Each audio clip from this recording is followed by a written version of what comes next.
Sana all. Magandang araw mga banateros, mga astig nating mga kababayan dyan. Hello po sa inyo lahat. Ako po si Banat Bay at eto na nga pag-usapan na natin ang mga may init na issue. At hindi natin palalagpasin ang katarantaduhan ng gobyernong ito. Akala nila pagkatapos ng mga palusot nila at diversion na ginagawa nila ay lalagpas sila sa mga ganitong klaseng patutsada nila. Hindi kasi alam nyo mga kababayan, ang tindi ng laban natin ngayon Ang laban natin ngayon, hindi lamang po laban sa mga pinklawan, sa mga komunistang animal na mga terorista, pati ho sa media. Ay talaga nga naman ang media, oo. Ang media noche, alam naman po natin yung mga yan, talagang karamihan sa kanila. Mga konti na lang na natitirang matinu-tinu dyan. Pero karamihan po sa kanila ay bayaran. Alam po natin yan, bakit ito nasa masasabing bayaran? Kasi nga po, yung mismong gobyerno, merong mga stock sa kanila. Ibig sabihin may pagmamay-ari, may shares doon sa kanilang kumpanya. Alam mo, dapat isabatas yan, ipagbawal yan Dahil kung atin pong sinasabi na fourth state ang media, di ba? Fourth state ang media, ibig sabihin po nun, di ba? Ang executive, legislative, at saka itong judiciary ay independent, supposedly. Pero nakikita naman natin sa Pilipinas na hindi totoo yan, di ba? In a very, very realistic. Hindi nangyayari yung pagiging independent ng tatlo na yun. Tapos, supposedly, may fourth state, which is the media and the social media. Magkakasama na ho ngayon yan. Pero ngayon, kahit to media, ay tila hinahawakan na rin po ng legislative. Naku po. At ng mga politikong gahaman sa pera. Alam naman natin yan Gago! Di ba po? Kitang-kita natin yan. Sila ho ay merong mga shares sa media. So definitely, imposible yung magkaroon ng tamang pananaw kung ganyan. Kaya nga patuloy natin sinasabi dito sa ating page na ito sa mga banateros, kayo ang aming sandigan, kayo ang aming boss dahil kayo naman ang nagpapasahod sa amin Sa bawat views na pinanunood ninyo, kayo ang nagpapasahod sa amin. Kaya ako, mga kababayan, ako particular wala akong pakialam kung may tatamaan sa sasabihin ko. Wala akong pakialam. Ako po kasi yung tipo ng taong meron akong mga resources na hindi ko maaaring pangalanan, pero may mga alam po tayo bago po tayo nagsasalita dito. At alam nyo mga kababayan, minsan masakit man ang katotohanan, talagang tatamaan ng marami sa atin dahil alam mo, makikita ko talaga yung mga alam mo, kabalastugan ng iilan sa atin, lalo na yung mga politikong sarili lang naman ang pinopromote. Sa totoo lang, wag tayo, naaamoy ko yan Oo, aso kasi ko Malakas ang pang-amoy ko. Lalo na sa mga mababantot na politiko. Yan ang katotohanan. Hindi ako nagbibiro. Naaamoy ko kagad yan kasi sanay na tayo sa ganyan yung mga feeling hero na politiko. Yung para lang sa sarili nila. At ay naku po, malakas po ang pang-amoy natin dyan. At wala tayong pakialam kahit tamaan po sila. Bakit to? Kayo naman po mga viewers ang sumusuporta sa amin. Diba? Kaya nga ako sinasabi nila, vlogger ka lang, Banat Bay. Vlogger ka lang. Anong lang? I mean, sa akin bakit nyo nilalangang lang ang vlogger? Tandaan ninyo, 2016, vlogger ang nagpanalo kay Pangulong Duterte. Walang kumamping media dyan. Vlogger lang ang kumampi kay Pangulong Duterte. Yet, nakita nyo naman, di ba? Kung paano nanalo si Pangulong Duterte through the people. Not me I'm not saying akong vlogger Lahat to ng vlogger. Kaya galangin natin. Kaya nga patuloy ko sinasabi sa mga kasamahan ko, iangat natin ang antas ng pagbablog. Huwag tayong papasok sa fake news. Alam na nating sablay itong post na ito. Huwag na nating sakyan. Alam mo kasi may mga vlogger nga naman din na kung may fly-by-night na media, yung tinatawag na media-medyahan. Meron din ganung vlogger. Yung vlogger-vloggeran. Nakahawak lang ng cellphone, vlogger na. Dapat iangat natin yung antas ng pagiging vlog. Dapat, pag sinabing vlogger, may respeto. Totoo, matapang, walang pinapanigan. Talagang merong bagang paninindigan at walang boss. Yan ang pinagkaiba natin sa media. Yung mga media, ang daming boss niyan. Ang daming dadaanan niyan para lumabas yung balita. Bawat dadaanan niyan, may binigyan na ni ganito, binigyan na ni congressman, binigyan na ni ganiya. 'Di ba? Binigyan na ni Sabi ko sa inyo, may mga PR machine ang Pilipinas. Marami dyan ang trabaho PR machine. Sino yon? Halimbawa, ako politiko, kakausapin ko si PR. Toot! Yeah? Kakausapin ko, ito yung kwento, ito yung script. Bahala ka nang kumausap sa mga media. Yan ang totoo. Alam mo yung mga media, kakausapin. Kasi barya lang ang sahod niyan eh. Hindi ako nagbibiro Iko-compare mo sa vlogger, barya lang ang sahod niyan. Hindi ako kaya nga yung mga media nagiging vlogger eh. Tapos, ang gagawin, syempre may pera. Tatanggapin nila ngayon yun para baguhin yung kwento. Ang vlogger, hirap sila. Depende na lang kung pipitsugin vlogger. Pero kung ang vlogger medyo angat-angat na, hirap sila dyan. Hindi nila makukuha basta-basta yan. Kasi ayaw nilang masira yung integridad nila sa views. Halimbawa lang, bakit ako papayag doon sa nag-alok sa akin ng 500? Diba, nakikwento ko sa inyo ito at napatunayan natin yan through other testimony. 500,000, banatan lang si VP Sara Duterte. Bakit ko ba kagatin yun? I mean, kaya ko naman kitain yun. Sabi nga, ano ang tawag doon? Basic yan, basic. 500,000, basic yan. Kayang-kaya natin kitain yan. Bakit ko kakanain yan? Gago ba kayo? Sisirain ko yung integridad ko? Sisirain ko yung katulad ng ginawa ng tarantadong Pinoy. Kilala nyo si tarantadong Pinoy? Diba? Ibinenta na yung kaluluwa para lang doon sa amount na yun. O kung magkano man, scholarship, pabahay, pachup. Hindi ko na masabi yun Di ba? Ibibenta ko ba? Hindi. Kasi nga, yun ang kabuhayan ng animal na yun. Tayo ang mga matitinong vlogger na nasa social media, especially YouTube, na nagpapakita ng muka. Kaya natin kitain yan eh. At yung kita dyan, sabihin na natin, kikita ka na 500 kada buwan. Ganito. Hindi ako magpaka-plastic sa inyo. I'll be honest with you. Ba't di ko kinagat yun? Tanginang yan. 500,000. Sige, kitain mo ng ilang buwan yan. Katulad ngayon, nilaglag na nila yung mga vlogger nila. Hindi, ang dami na nilang nilaglag na vlogger ngayon. Nagkukumahog na yung mga animal na yan. Hirap na. Bakit? Yung nagbabayad sa kanila, laglag na eh.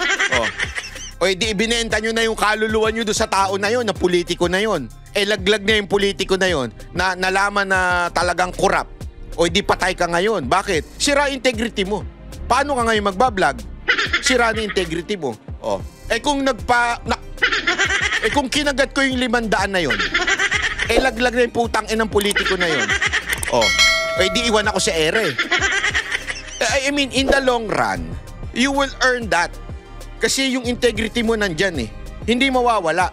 Ipaglalaban mo. Ba't ko sinasabi to, mga kababayan? Hindi ko sinasabi to para ipagmalaki ang sarili ko. Hindi yun. Sinasabi ko sa inyo to kasi maraming naninindigan na vlogger para sa inyo. Para sa mga kababayan natin. Kasi kayo naniniwala sa amin.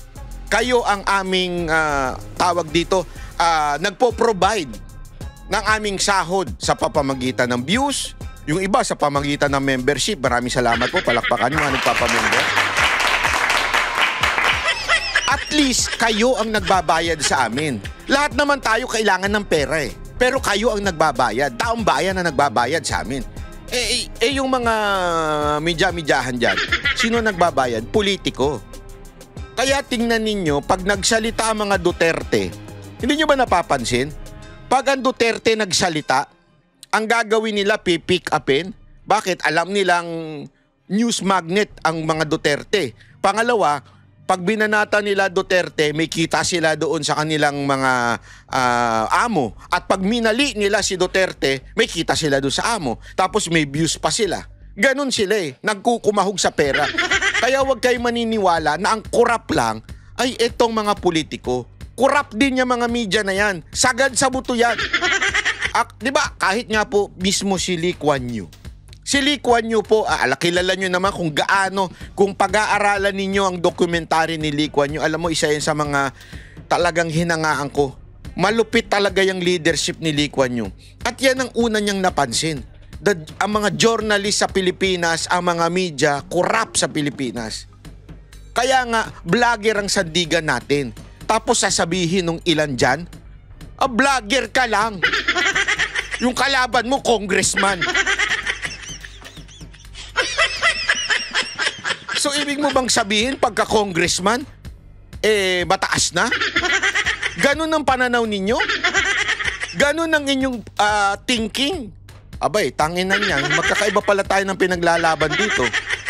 Huwag niyong kakalimutan, vlogger ang nagpanalo sa 2016 election kay Pangulong Duterte. Yan ang huwag niyong kakalimutan. Hindi congressman, hindi mayor, hindi gobernador, kung hindi taong bayan sa pamamagitan ng mga vlogger. Kaya huwag niyo nilalanglang ang mga vlogger. At isa pa, hindi, diretsuhan na tayo. Gusto ko lang sagutin yung mga nagko-komento sa akin na aside from vlogger lang daw, inaaway ko daw si, pangalan nito, si Kong Kiko. Hindi ko inaaway si Kong Kiko. It's a constructive criticism. Ano ibig sabihin nun? Panoorin nyo yung video ko nung isang araw. Ang linaw po ng video ko, ito po ay pare-pareho tayo ng pinaglalaban dito. Ito'y magandang maging halimbawa si Kiko sa mga kabataan. Maganda yun. Lalong-lalo na pagka siya talaga ang nagli-lead sa mga tao. Inaasahan siya ng tao. Kaya nga, meron tayong constructive criticism. Yung mga naramdaman ng mga nasa rally. Kaya lang, kaysa na tinanggap nung iba, sinakyan yung kwento ng luka-luka. Diba? Ano yung kwento ng luka-luka? Vlogger ka lang, bayad-bay ka lang, bugaw-baw. Alam mo yun, parang nakikipaglaban tayo para sa korupsyon. Nakikipaglaban tayo laban sa Pilipinas. Tapos sasabihin ganun lang. Alam mo, hindi, kaya ako naiinis dito. At honestly, naiinis po ako dahil sa pangmamaliit ng iba sa pagiging vlogger. Ipaglalaban ko ang mga vlogger. Kasi yan ang kabilin-bilinan ko sa grupo kong Banateros. Iangat natin ang mga vlogger. Huwag tayong, porket vlogger lang, ganito ka. Porket vlogger lang, jologs ka. Porket vlogger lang, magpe-fake news ka na. Huwag dapat ganun. Dapat iangat natin kasi ito yung nagpanalo kay Pangulong Duterte noon. At sa 2028, maniwala kayo sa hindi, yan din na magpapanalo kay BP Sara Duterte. Kanila na lahat eh. Tapos mamaliitin nyo lang dahil sa merong constructive criticism dun sa congressman.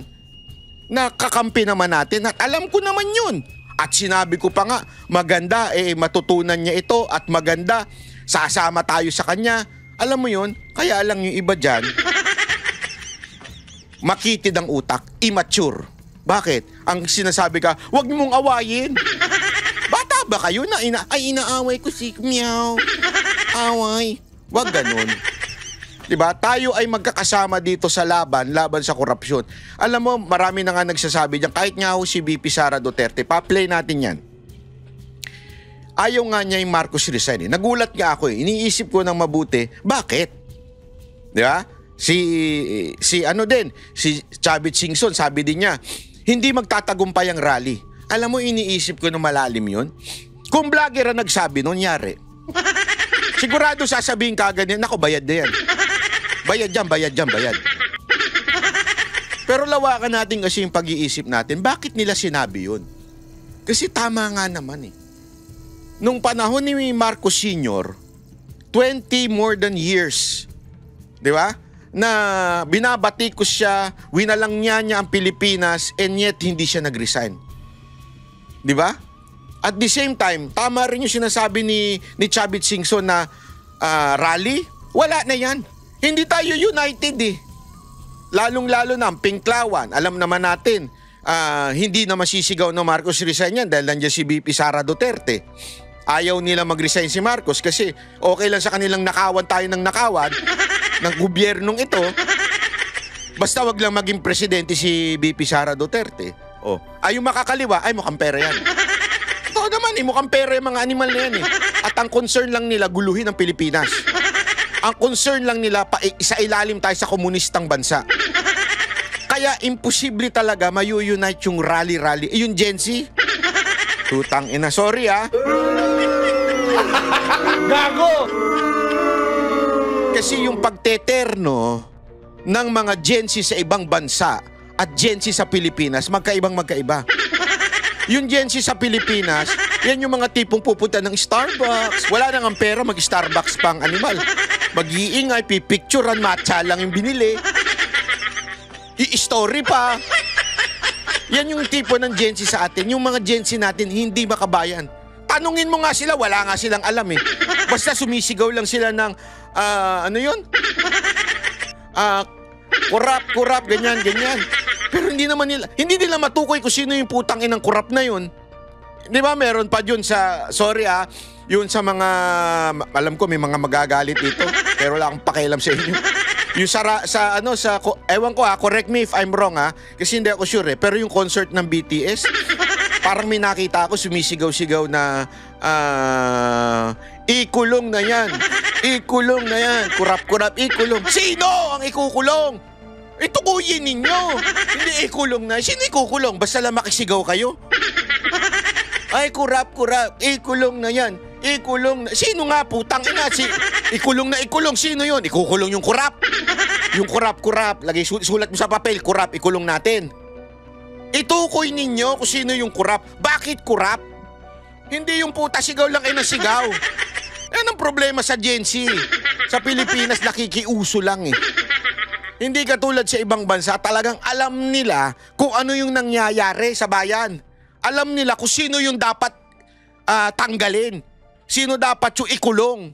Sa atin, ikulong na. Sino? Si Duterte? Tangina si Duterte, kukulong, nakakulong na nga. Gago! Hanggang ngayon, hindi pa rin mawala sa isipan yung si Duterte. Nakakulong na nga yung mama. Kasi kulong na yan. Sino? Ay si Sara Duterte. Bakit? Confidential funds. Putang ina, 150 million na confidential fund. Ikukumpara mo sa billion? Ikulong na yan si Sara Duterte. Flood control lang pinag-uusapan dito. Wala namang flood control si VP Sara Duterte. Kita mo kung gaano katanga ito mga Gen Z. Pasensya na pero totoo. Real talk lang. Real talk lang tayo. Huwag tayo maglokohan. Walang alam yung mga yan. Kaya nga ako, nagpapasalamat ako kay Kiko dahil kahit paano may alam na Gen Z.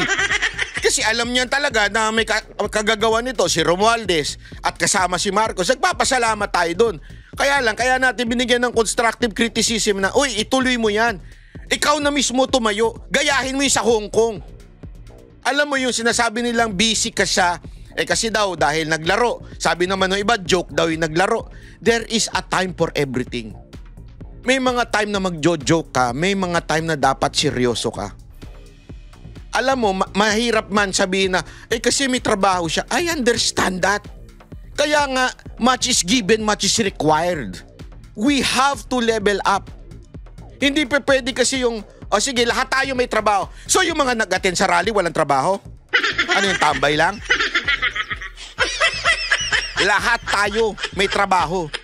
Pero we have to give something from ourselves. We have. Kaya nga 'di ba, unless a kernel of wheat falls to the ground. Alam niyo yung scripture na 'yon? Basahin po ninyo. Unless a kernel of wheat falls to the ground. Doon mababasa ninyo. Hanggang merong mamatay, hanggang merong magsakripisyo sa bayan, walang mangyayari sa bayan na ito. Tandaan niyo 'yan. Kasi hindi pa pwedeng sisigaw lang tayo sa social media. Ay! Marcos resign. Tapos na? Okay na, bye-bye. Thank you very much. Balik na ako sa trabaho ko, blah, blah, blah. Ninanakaw na. Okay lang, balik na ako. Kasi wala tayong pinagkaiba doon sa nanunood lang. May ninanakaw. Isnatch yan. Kunwari, inisnatch yan. May inisnatch. Pinanood mo. Uy! Habulin mo yun, may inisnatch. Sandali, may ginagawa ako. Huwag ka magulo dyan, may natatrabaho ako dito. You understand what I mean? Unless someone sa atin, hindi lang again it's not for Kiko. It's for every one of us. Unless we sacrificed unless tayo mismo magsakripisyo, magbigay ng oras natin, walang mangyayari sa bayan na ito. Maniwala kayo sa hindi. We have to sacrifice. Hindi pwedeng, hindi kasi may trabaho ako, maaga ako bukas. Alam nyo kung bakit? Nakita ko yung desperation sa mga taong naandun. Matatanda. Sabi ko nga, grabe ito matanda. Dapat natutulog na ito. Napanood nyo siguro sa live yun. Mga lola. Dapat natutulog. Ito galing sa ibang bansa. Sabi ko, dapat nagbabakasyon na lang to dito. Diba? I mean, bawat isa may sakripisyong binigay doon. Tapos sasabihin lang natin, kasi may pasok kami bukas. Tangina, wag na lang sana tayong gumawa ng rally. Wag na tayo magsama-sama. Wag na tayo manawagan. Hindi, kaya nga ako pili ang pinapanawagan ko din. Ibig sabihin ng pinapanawagan is yung i-share sa social media. Yung iayain ng mga tao. Yung sigurado nga attend lang ako. Pag hindi naman ako attend, wag na lang din. Diba? Kaya nga po, sabi ko nga sa inyo, etong bayan na to, lugmok na. Sagad na po. Ano ibig sabihin ng sagad? Sagad na sa katarantaduhan. Kita mo pansinin mo, yung mismong nagsabi ng 5,500 na flood control, pinagmalaki niya pa. Di ba? Tapos siya rin pala ang iimbestiga. Siya rin na mag-iimbestiga ng katiwalian sa gobyerno. Pero sino ba ang namumuno pagdating sa mga construction? DPWH, sino yun? Tao niya, siya rin yun.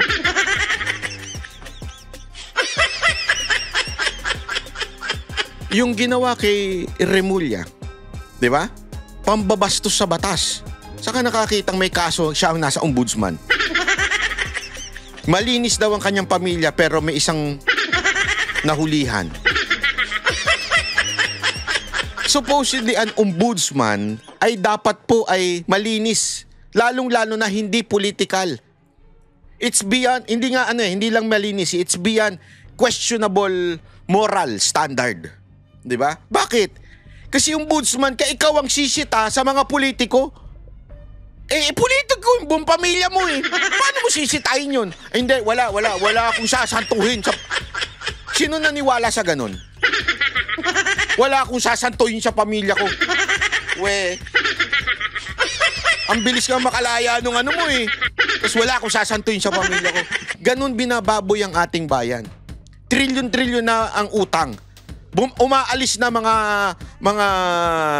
investor sa atin, mga foreign investor sa atin umaalis na. Yung mismong nagsalita, pinagalitan pa ata, biglang binawi kinabukasan. Yung nagsalitang baon na tayo sa wala na, nag-aalisan na yung trilyon na nawawala sa Pilipinas. Kinabukasan bumawi. Di ba? Ganun na tayo katarantadong bansa. Hindi, sana maunawaan natin to. Bakit ko sinasabi ito? Bakit ko sinasabi? May napanood pa nga ako 8 pesos lang daw ang bili ng bigas sa mga magsasaka. Bakit gano'n ang benta? 40, 30. Yung iba pa nga 50. 8 pesos lang pala kinukuha sa bigas. Ibig sabihin, may discrepancy. Tapos import pa ng import. Sinabi ng itigil yung import, in-import pa rin. I mean, imagine niyo to we are the worst health system in the world. You know that, OFWs. Dahil ang ganda ng health system yung sa ibang bansa. Sa Pilipinas, the worst. Tapos tinanggalan pa ng budget.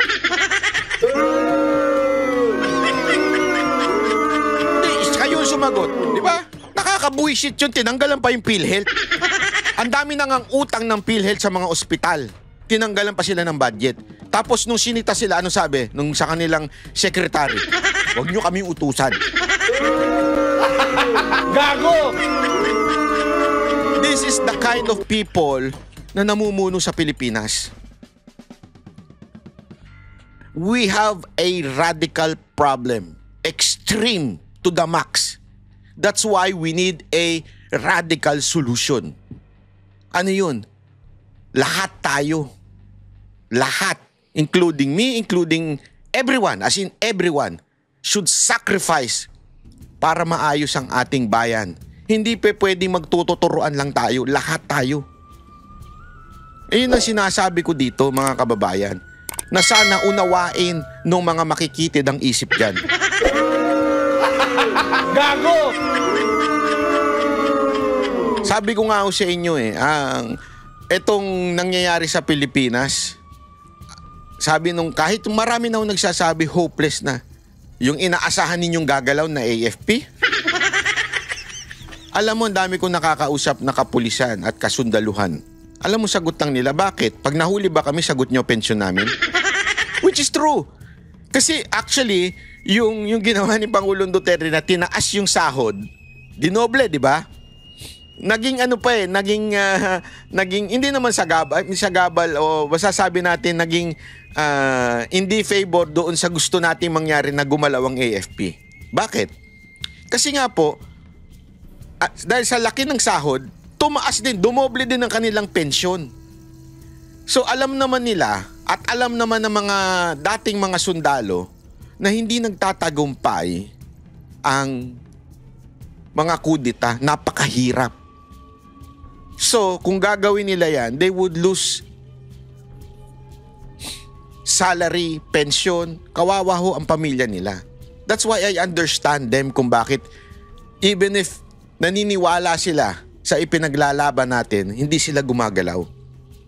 Di ba ho? Kasi nga, mahirap. Ang hirap na nga ng buhay, mawawalan pa sila ng trabaho. Kawawa pa. Kita nyo nga yung ginawa doon sa witness. Ngayon, kesyo parang wanted pa ang labas niya. Putang inang yan. Ikaw na nga yung nagturo na, oo, nagdi-deliver ako dito. Ba't tayo nyo maniwala? Hindi, ngayon wanted ka na. So, anong solusyon, Banat Bay? Kaya nga, yung isa sa mga solusyon na pwede yung sinasabi ni Cayetano na snap election, isa yun. Or tiisin natin to hanggang 2028. Gago! Diba ho? Yan ang katotohanan eh. And within the people na nag-organize ng rally, may gulo eh. Hindi nyo lang alam, hindi ko lang pwede sabihin. Hindi talaga ma-unite. I cannot understand bakit hindi ma-unite ang mga Pilipino pagdating sa pinaglalaban. Kaya, sabi nga bantayan nyo na lang sarili nyo. Hanggang 2028 tayong ganito. Makikipaglaban. Asahan nyo naman kaming mga banateros na hindi kami uurong sa laban. Dahil nakita nyo naman po yan nung panahon ng KOJC. Basta pinaniwalaan namin, basta naniwala kaming dapat ipaglaban ang hustisya, ipaglalaban at handang mamatay ang banateros para sa inyo. Pinatunayan na namin yan nung panahon ng KOJC. As a matter of fact, yan nga yung lagi naming usapan nagtatawanan kami. Hindi kasi, yung usapan talaga doon, pinagbawalan na silang lumabas doon sa kanilang parang pinag-i-stayan doon sa loob ng KOJC kasi may intel na talagang dadamputin at uunahin itong mga, lalo na itong napakalaking si Dada at saka si Jay ang ingay-ingay kasi pinagmumura si Torre. Di ba? Iyan ang uunahin talaga. Pero anong ginawa nila? Hindi sila nag-stay doon. Bumaba pa rin sila, humarap pa rin sila sa tao. Kasi nga ipaglalaban. Yan ang asahan nyo sa aming mga banateros. Ipaglalaban namin kayo. Hanggang sa dulo, ipaglalaban namin kayo. Kasi kami po ay mga simpleng tao lang, pero naniniwala kasi na dapat may mga tumayo para sa bayan. Kaya handa kami. Alam nyo ba, nung sa rally itong recent, may nagsabi na sa amin na dadamputin daw, lalo na yung mga vlogger. Pumunta pa kami. Hindi kasi supposedly daw, bawal daw doon. Sabi ko, sandali, hindi naman kami nanggugulo. Hindi nga kami nagtitrigger ng mga tao na magalit. As a matter of fact, it's a very peaceful, sumisigaw lang si Coco, pero very peaceful yung rally. At paulit-ulit na sinasabi doon na hindi kami mga komunista o tulad na mga ralistang makakaliwa na nanggugulo, na momokpok. Kami po'y mga mararangal na tao. Patuloy lang. Nandun kami. Kahit meron ng banta sa amin na dadamputin daw kaming mga vlogger na nandun. Pero tuloy-tuloy lang tayo. Alam nyo, wag ho kayo mawala ng pag-asa. Minsan, kahit po ako nawawala ng pag-asa, pero laban lang ho tayo. suportahan ho tayo sa bawat isa. Wag ho natin yan na bibitawan. Dahil hanggang, sabi ko, ako naintindihan ko yung mga OFW kasi marami nagsasabi sa amin na, bay, pasensya na, hindi kami makauwi dyan. Walang problema ho yun. Naintindihan namin. Kasi, syempre naman, mauwi lang sila ng isang araw dito. Diba? At the same time, hindi naman, sana kung mag-announce siguro si VP Sara Duterte na tara, magsama-sama tayo dito, lusubin ang Kongreso. Sisama-sama sana tayo. Diba? Yun yung sinasabi ng iba. Pero okay lang kahit hindi po kayo makauwi. Makasuporta kayo sa social media, malaking bagay na po yun. Pero yung mga Pilipino na naandi dito sa bayan natin, kung sana ay merong ganyang samahan natin. Hindi ibig sabihin gusto natin pabagsakin ng gobyerno, ha? Hindi yun. Ang ibig sabihin, sumama tayo, pakita natin yung sentimento natin. Magdala tayo ng mga inihaw na bangus, inihaw na barbecue, ganun. Alam mo kung bakit? Ganyan ang ginawa ng mga Pilipino sa dahig bago ginulo ni Maharlika. Totoo naman eh. Yung mga Pilipino doon, nagdidiwang doon, nagsasama-sama mula iba't ibang Nung nagpunta nga ako, ang dami nga ho from different European countries, UK, even the United States nagpupunta doon. Kasi they really want to support, diba? Ang ganda ng doon. And because of that, napapabalita yun international. Na bakit ito mga Pilipino, may kinulong sa ICC, sinusuportahan pa rin nila. Malaking bagay yun. Kaya tuwang-tuwa ako dun sa mga taga-dahig na nagpupunta sa mga kababayan natin yan. Shout out sa inyo. Tuwang-tuwa po ako sa inyo dahil nakikita yung suporta. Sana ho tayo rin mga Pilipino na naandi dito. Dito lang naman tayo eh. Yung iba nga taga-Europe. Malayong Europe ha. Hindi ho ang Europe kasi baka akala ninyo parang Pilipinas na liit-liit. Ang Europe po malaki bago ka makapunta sa 2 hours, 4 hours ang biyahe. Ganon. Iba 5 hours pa para lang makapunta dun sa lugar na yun. Kasi yung dahig medyo probinsya yun eh. Hindi naman po yung katulad ng Amsterdam eh. So alam niyo yun, nag-e-effort sila. Gayahin po natin sila, mag-effort. Hindi to trample the government, but to show our support na ito kami papakita kami dito because we believe na dapat makulong ang mga korap. Lalong-lalo na si kilala nyo na. Tama, mali. Palakpakan naman tayo dyan. Oy. Ito. Panoorin natin to kasi ito. Pasok. Muling nagpatutsyada si VP Sara Duterte laban sa administrasyon. Ang bago niyang birada, namimili lamang daw ng katiwalang iniimbestigahan ang gobyerno. Yun daw ang dahilan kaya't hindi natitigil ang mga protesta. Nasa frontline na balitang yan si Camille Samonte. Pili-pili lang daw ang mga iniimbestigahan ng administrasyon kaugnay ng katiwalian sa gobyerno. Yan ang diretsahang akusasyon ni Vice President Sara Duterte sa isang press conference sa Zamboanga City. Napansin daw ng bise na kapag madadawit sa issue ang Office of the President ay bigla umanong natitigil at hindi na umusad ang investigasyon dito. Pinipili nila kung ano yung gusto nila imbestigahan.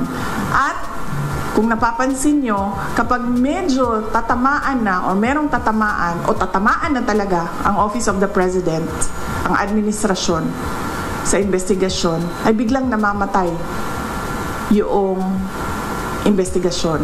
O nawawala, o nalilibing, o nalulubog yung investigasyon. So, ibig sabihin, ang halimbawa niyan, di ba, yung kay Magalong, nung medyo tatamaan na, mukhang ang direksyon ni Magalong papunta ng Malacanang. Ginawan, inimbentohan. Yeah?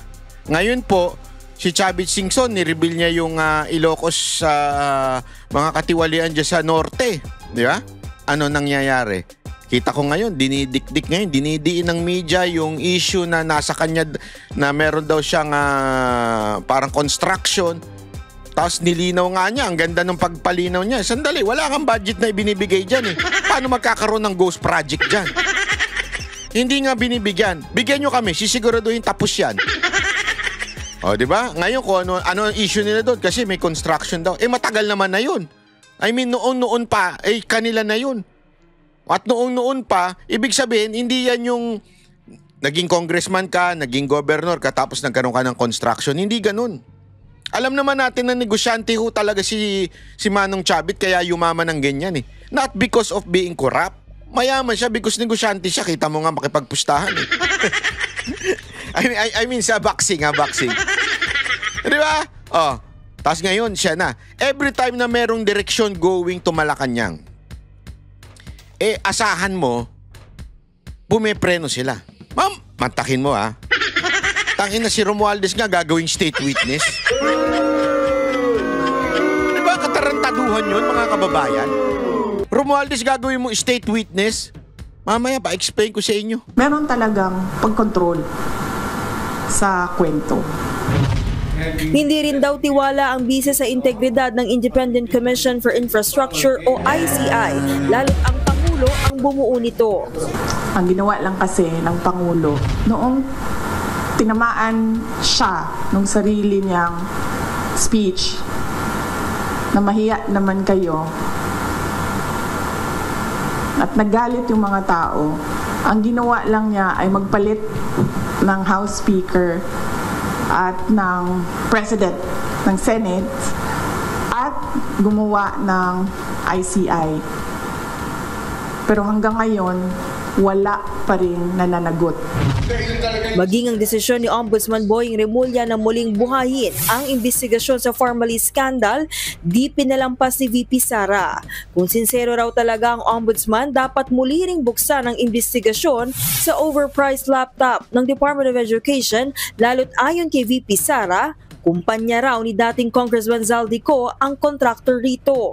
Paniwala ng bise, ang selective investigation na ito ang dahilan kung bakit patuloy ang mga protesta. Sa kabila niyan, hindi raw suportado ni VP Sara ang panawagang magbitiw sa pwesto si PBBM. I never said Marcos resign. Ang sinabi ko, ma'am, unang-una, magpa-drug test siya. May challenge na siya galing kay Attorney Vic Rodriguez. And that is a hanging open challenge na hanggang ngayon ayaw niyang gawin. Na sinasabi ko, that is a betrayal of public trust. Tama yun, di ba mga kababayan? Kaya alam mo, nung pagpapanoorin mo yung buong video ni VP Sara Duterte, kung bakit niya sinasabing bakit di siya nananawagan ng Marcos resign. Hindi dahil sa ayaw niya. Baka kasi yan yung twist ng iba dyan eh. O, kita nyo na, mismo si VP Sara Duterte ayaw ng Marcos resign. Kasi ayaw niya, gusto niya si Marcos. Tanginang niya. Pakinggan nyo kasi yung buo. Sinabi niya yung ayaw niya, it's because wala namang mangyayari. Sa madaling salita, makapal ang mukha ni Marcos. Yung tatay nga niya inabot ng 20 years na sinasabihan ng Marcos resign, hindi nag-resign. So sabi nga niya, nasa DNA na nila yan, yung makapal ang mukha. Oo, yan ang sinabi niya papanoorin natin yan. Yan ang sinabi niya. Tapos, ang talagang panawagan ay yung drug test. Di ba? Kasi at least, doon sa Marcos resign, pag hindi ka nag-resign, pwedeng there are a lot of reasons. Yeah? And it's really parang ligtas ka doon. Lusot ka doon kung hindi ka nag-resign. Sabihin mo lang, simple lang sasabihin nila, sino ba yung nananawagan ng Marcos resign? Kukunting tao lang yan. Ganyan, di ba? Palusot Pero sa sinasabing drug test, yung hamon na drug test, pag hindi ka nagpa-drug test, may ibig sabihin. Di ba? Nakukuha nyo yung kung bakit ay hindi nanawagan ng Marcos resign si VP Sara Duterte at nanawagan ng drug test si VP Sara Duterte. Kasi nga, pag humindi ka dun sa drug test, takot ka. Hindi kasi, ako, halimbawa, amunin ako ng drug test. Anytime. Basta, dun sa lihiti mo tayo, hindi yung kontrolado nyo yung ospital na yun, ha? Baka mamaya, kontrolado nyo, paltan yung ihi ko, paltan yung dugo ko, o yung buhok ko. Diba? You understand? Anytime. Kasi alam ko naman, hindi ako nagdodroga. Diba? Wala akong bisyo. Ang bisyo ko magserbisyo tulad ni Senator Bongo. Hindi, totoo naman Wala tayong ganyan. Hindi natin yan sinubukan sa ating buhay. Yan ang masasabi ko. Hindi natin yan sinubukan. Kahit nung elementary, high school, hindi natin. Ang pulburon lang na kinakain ko yung Goldilocks. Oy, promotion yun, hayop ka. Hindi, kasi masarap talaga yun di ba? Bikini men. Gago! Totoo naman di ba? Bakit kaya ayaw ni Marcos?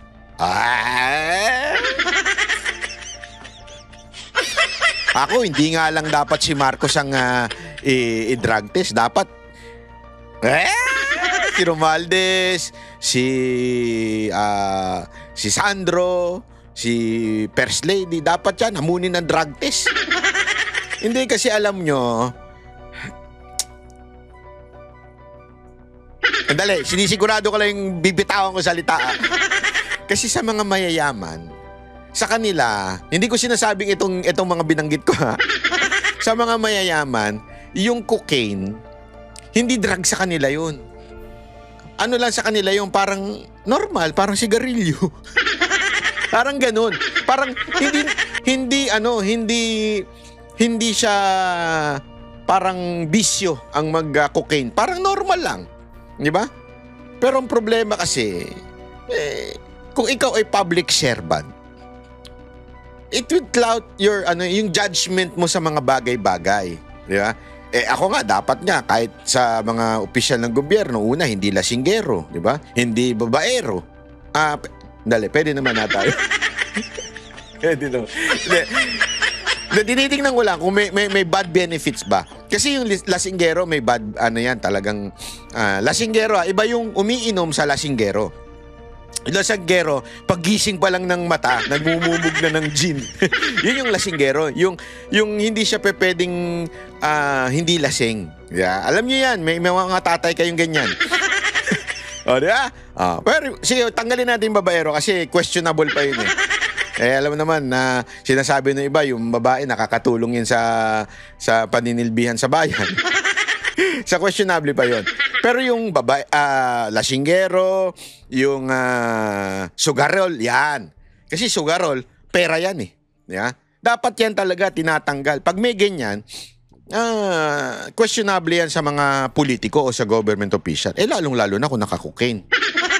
Tama, mali? Tala, iginiit din ng bise na hindi niya umano pakawala o kontrolado si Cavite Congressman Kiko Barzaga na kilalang kritiko ng Pangulo. Tingin niyo ba sa personality ni Congressman Kiko Ang tindi nito, read between the lines, mga kababayan. Read between the lines. Barzaga, isa siyang tao na mahandle ng kahit sino man. Barzaga, he is his own person, he has his own principles, and he has his own free will. And there is nothing wrong at all with what he is doing. Nagbabalita mula sa Frontline, Camille Samonte, News 5. Ayan, alam mo mga kababayan, kasi sinasabi nila, si Barzaga daw ay bata ni BP Sara. Hindi po, hindi. I mean, eto na lang. Alam nyo naman po to the core, I am a Duterte supporter and I will never deny that. And I will be proud of that. Bakit? Ito lang yung presidenteng, si Pangulong Duterte lang ang presidenteng talagang merong sincere na puso sa Pilipinas. I am not a Duterte supporter because I'm a fanatic. I'm not like that. Hindi ako ganun. Hindi ako yung tipo ng taong sip-sip lang. Naniniwala ako kay Pangulong Duterte because of what he did in our country. Sobra and I'm a witness to that. In public eyes and in private. The same. Naintindihan niyo yung ibig sabihin? Sabi ko nga sa inyo, wala pa ako sa issue ng politika sa buhay ko. Ang dami ko nang nakakausap na politiko because of my job as a manager of an entertainer. Di ba? Nagpupunta kami kung saang lugar. Ang dami kong nakaaway na mga politiko dahil ang paplastic na mga hindot na yan. Yung sa mga tao, ang babait, pero ang mamanyakol at pepuwersahin ka pa, muntikan pa kami magkabarilan ng isang politiko dyan Sa totoo lang, hindi ko na lang sasabihin kung saan. Sa bandang maraming flood control. Ghost flood control. Yun. Di ba? Oo, pinaligiran ako. Akala nila ako lang mag-isa. Hindi nila alam, yung nakapaligid sa akin, may mga nakapaligid na sa kanila doon. Munti ka na magkabunutan. Bakit? Ayaw ko lang daw mag-stay yung Mocha Girls dahil gusto nilang makainuman nung mayor na yun. Ay putang ina mo kang mayor ka. Wala sa usapan yan. Bawal sa amin yan eh.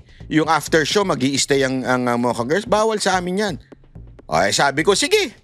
Sabi ko, mayor, pasensya na ho. Pero we have to leave. That's in our contract. Hanggang pinaligiran na ako ng security. Sinabing, hindi ka ba talaga mapapakiusapan? Nakaganyan. Sabi ko sa inyo, ready na ako eh. Ready na akong tumakbo. Hindi, totoo naman.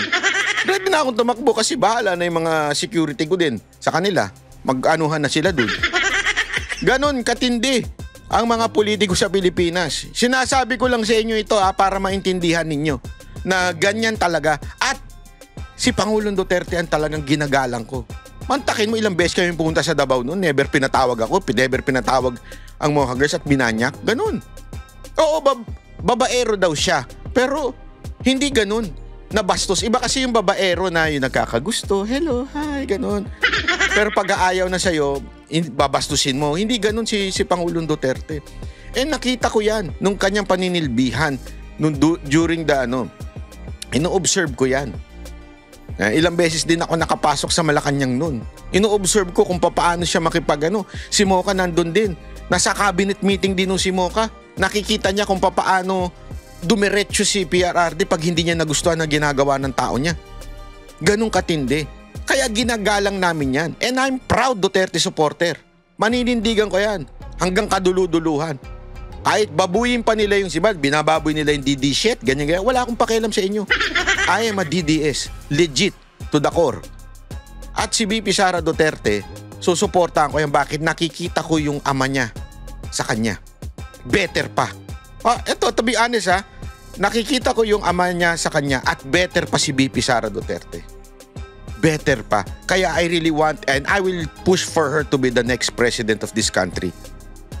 Sagad sa buto. Kung tao ni VP Sara Duterte si Kiko Barsaga, hindi ko na sana pupunahin si Kiko Barsaga. Kasi alam nyo naman legit ako eh. Di ba? Pero bakit ko pinupuna? Pinuna ko lang naman as a constructive criticism because I want him to level up. He is a good and potential leader and he could be the next president in the future. Paulit-ulit ko sinasabi yan. Basta he has to level up. Kasi yung tapang na andun eh. Naandun na yung tapang, nandun na yung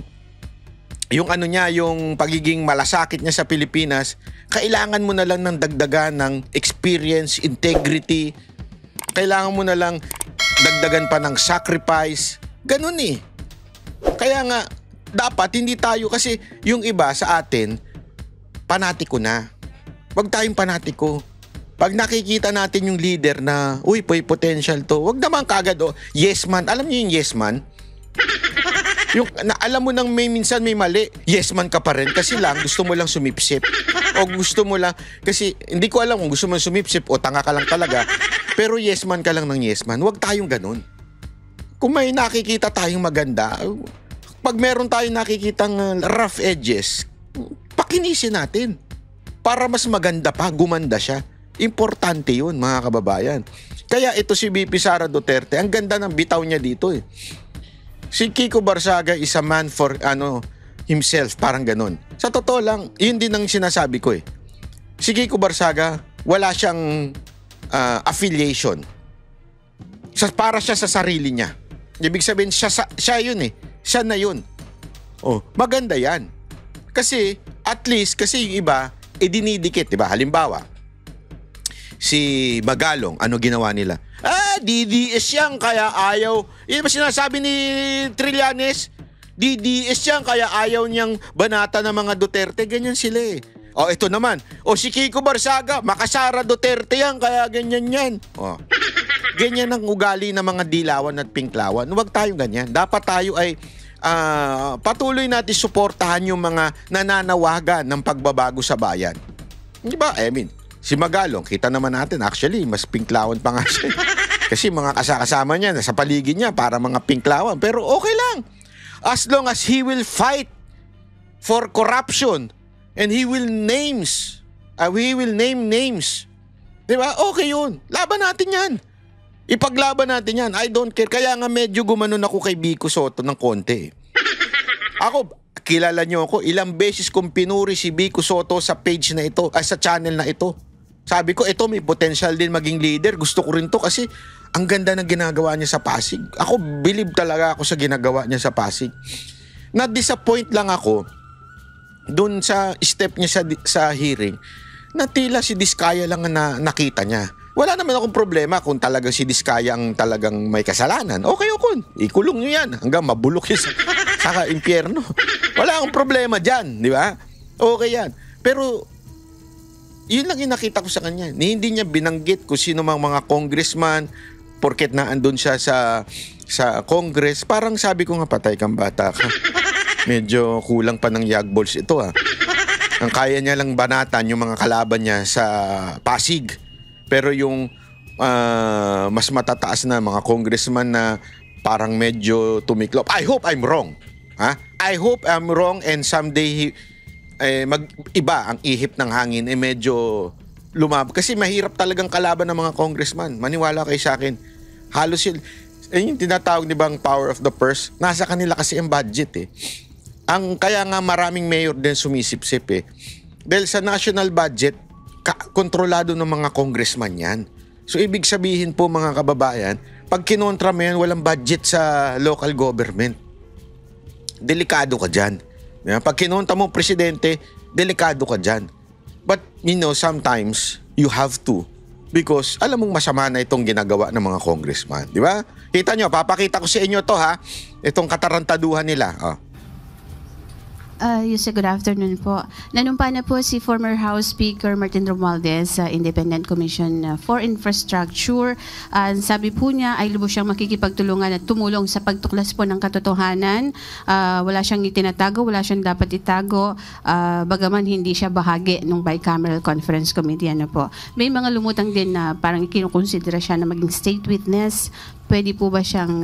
Tingnan nyo to sagot kinukonsidera siyang state witness. Ano sagot ng Malacanang? Maikonsidera na maging state witness dito po sa flood control mess?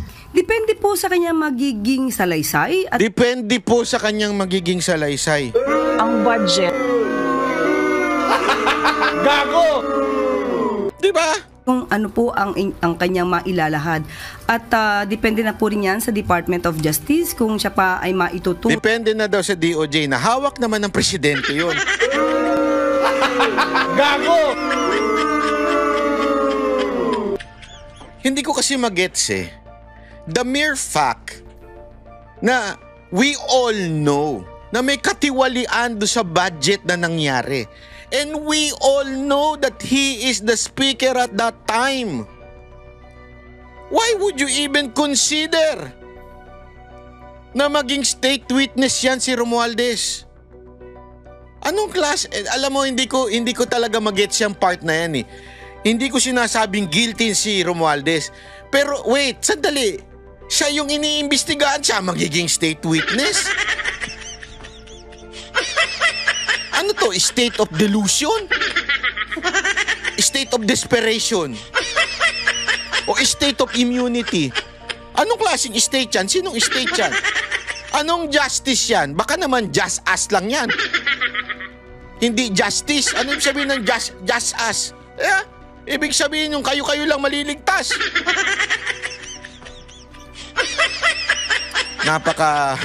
Hindi, alam mo, parang ganito yan Parang yung buhaya nag-apply na lifeguard. Gago!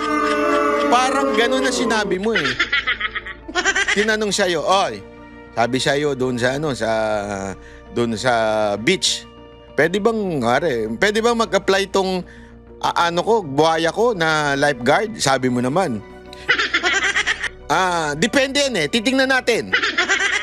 Depende yan sa kanyang magiging attitude. Depende yan sa kanyang Hindi pa pwede. The mere fact that siya na mismo yun Siya na mismo may gumalaw nun, humawak nung budget. Siya na mismo pinuno doon. Nasasabi mo pa depende? Anong katarantaduhan yun? Claire Castro?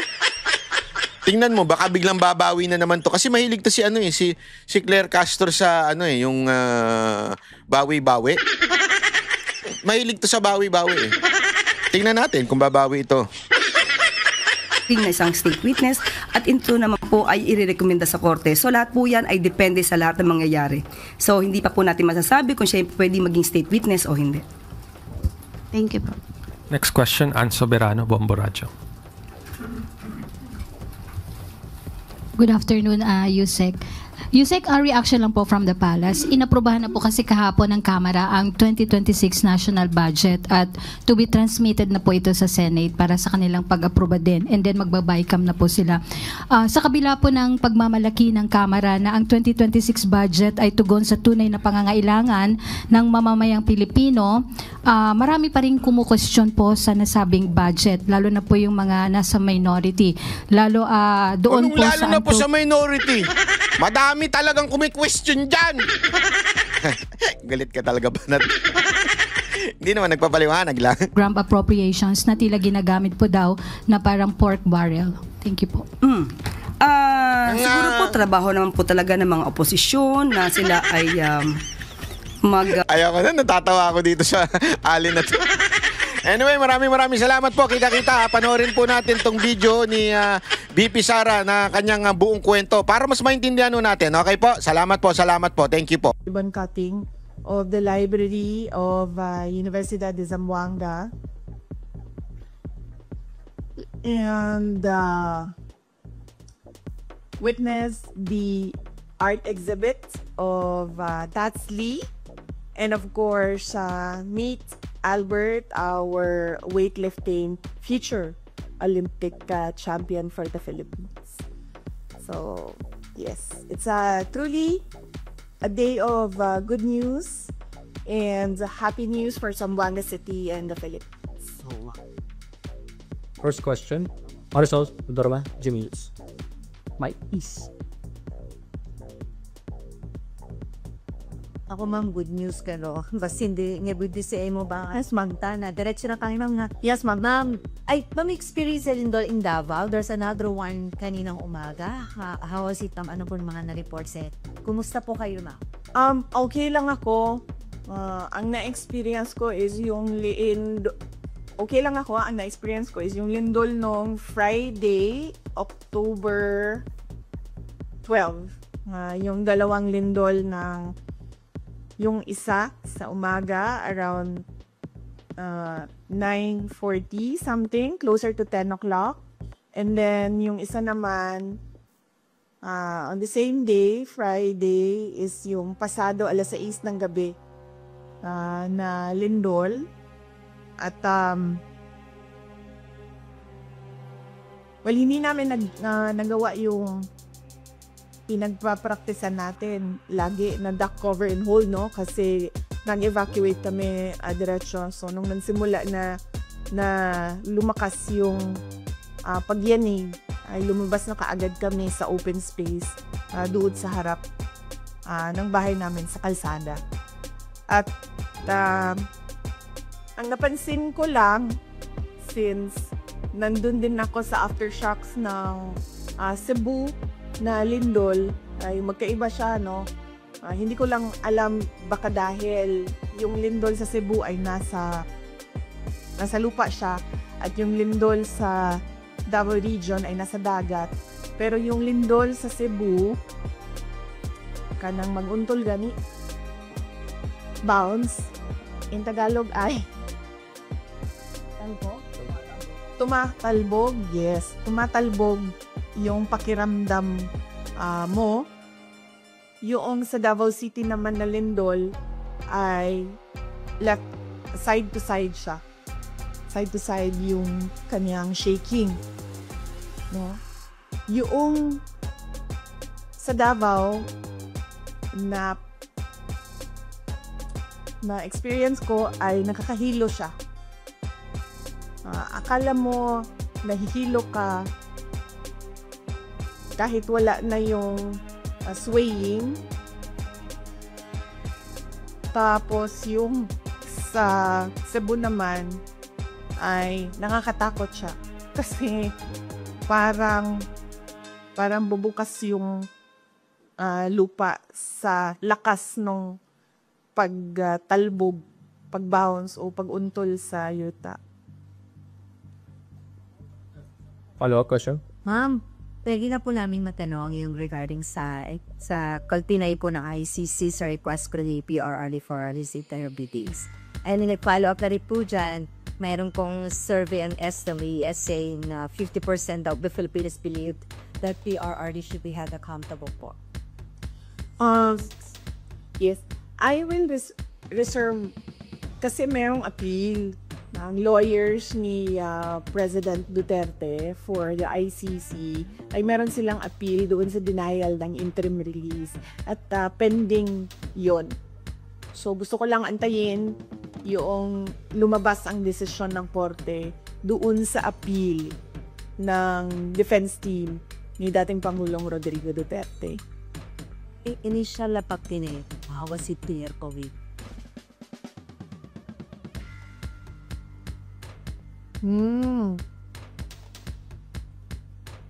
Ano ba sinabi ko na sa statement ko? Wala pa naman ako ng statement dati about sa interim release, no? Pero inaantay ko lang kasi talaga. Gusto ko lang talaga antayin kung ano yung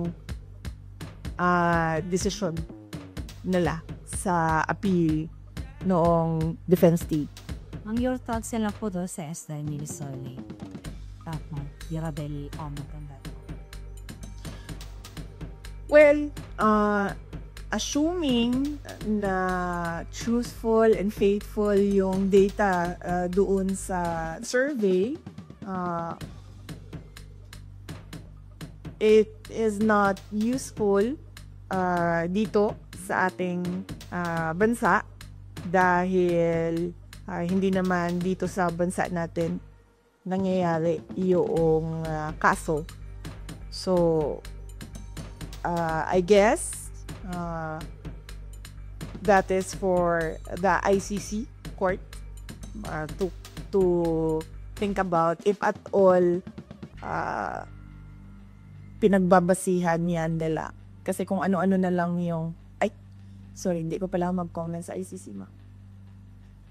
So yun, not useful for the Philippines since hindi naman dito nangyayari yung trial ni Pangulong Duterte. Jason or that is, ma'am, yung resibo ng Senate, ma'am, yung supporting the house arrest of the former president. Yes, nagpapasalamat ako sa mga senators natin sa kanilang resolution about the house arrest for former President Duterte.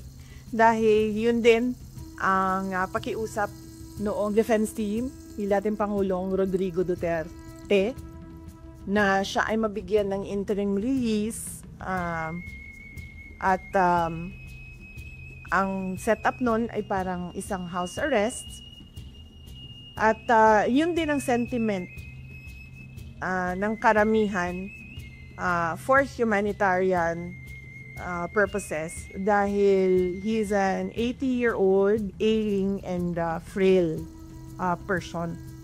No, it is, as I said, cruelty for the ICC to keep on detaining him inside a detention unit where he is not given 24 hours bedside care. Next question. Camille Samonte, Team Fight. Related lang, ma'am, dun sa ICC. Ma'am, because of the denial of the interim release, nag-prepare din ba tayo na baka sakali doon na po magpasko ang dating Pangulo? Ano po yung magiging plano ng pamilya? Oh yes, oo. Kahit naman wala pa yung desisyon ng interim release, no, ay napag-usapan na ng family na na merong pagpapalit-palitan ng pagbibisita doon sa kanya sa detention unit. So, meron ng mga relatives on deck at merong scheduling sa kanilang pagbisita. Basically, visit lang talaga. So there's no chance for him to, alam mo yung typical Filipino Christmas na may salo-salo, makakasama yung pamilya. So it's not gonna happen. Hindi, kasi sa Christmas and sa New Year, sa kanya, hindi. Kasi hindi makapunta lahat ng relatives doon na sa Hague. So, ang naka-schedule for Christmas and New Year sa kanya is si Veronica, si Kitty, at si Mira. But another na lang diba about the ICC. It was mentioned po in the decision that they released na naka-apekto raw po yung mga laging statements po ng family ni dating Pangulo, particularly yung mga laging statement raw po at ng inyong kapatid. Any comment on that po?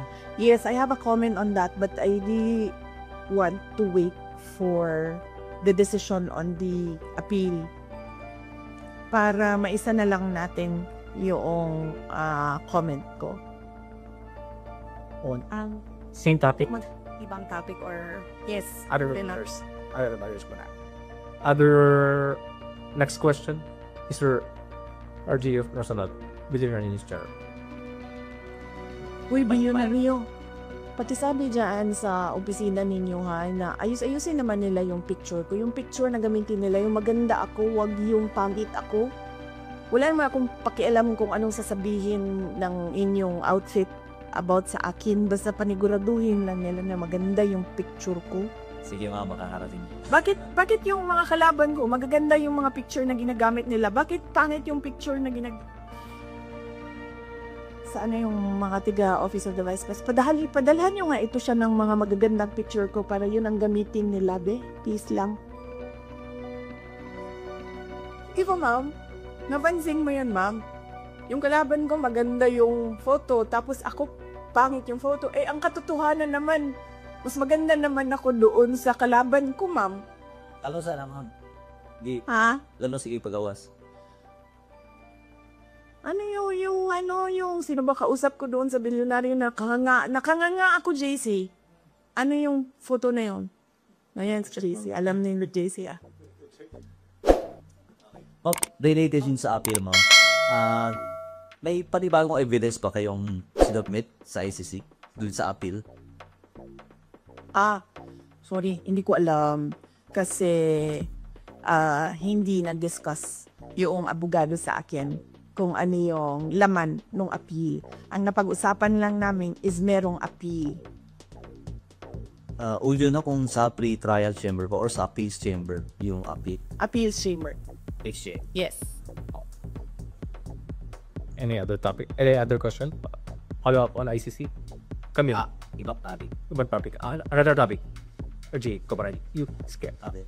Regarding sa plano po ni bagong ombudsman, Remulla, na ukay niya daw ulit sa ukay yung primary case. Sa tingin niyo may nilulutong narrative yung administration? Oh yes. Oo.